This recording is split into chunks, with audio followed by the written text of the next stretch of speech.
Good morning, everyone. Edward Kelley here at 188 Debtline, and we're starting a new series, and this is entitled Special Debts.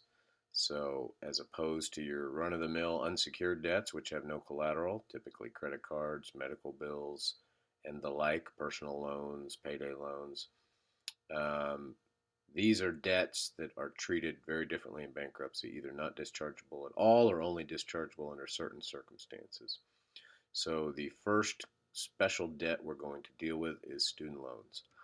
And we'll get this out of the way. I know most of you know that a proper student loan cannot be discharged in a bankruptcy currently under any circumstances. There are some federal remedies if you've worked for the state, I believe, for 10 years. Well, I'll refer you to another lawyer on that. I'm not sure of all the requirements, but there are situations where they can be forgiven. And obviously, if you have a student loan, you probably have had it in forbearance and understand you can ask your lender. There's an income driven repayment. There's some options to deal with the often crushing impact of student loans, but bankruptcy, unfortunately, so far is not one of them. Now, let me clarify a student loan in this context means one that's federally backed. If you just get a loan and it's used for tuition or books, but it's not federally backed, then that's not a student loan, totally dischargeable. So we're talking about the government protecting itself here. Where it has backed the student loans, it will not allow you to discharge them. And unfortunately, in most Chapter 13 jurisdictions, it won't give you any credit for what you're spending to pay those back.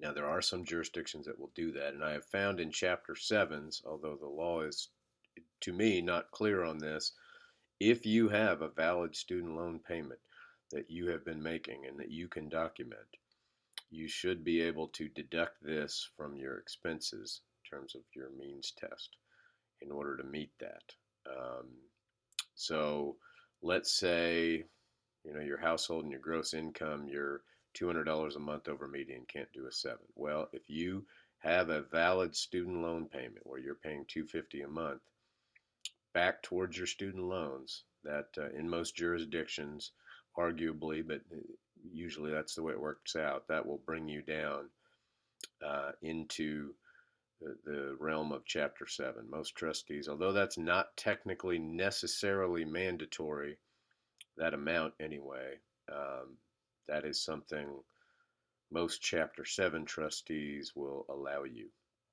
A little bit different in a 13, which can be frustrating. In a student loan, if it's an amount or if it pays off within the term of the plan, then you may have to pay the entire thing in your plan. I've seen many plans rendered unfeasible by student loans.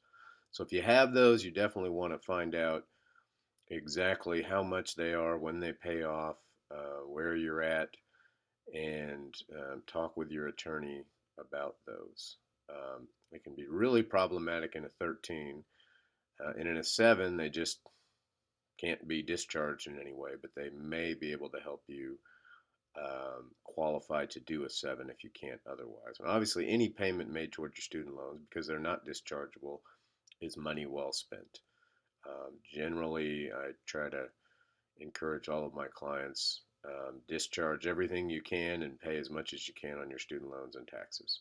So that's debt number one, pretty straightforward, but we've gotten it out of the way. Student loans, pretty much out of luck. And we'll continue with taxes in the next edition of 188 Debtline. As always, you can reach me at that number or email me at edward@wirthlawoffice.com, WIRTH lawoffice.com. See you soon.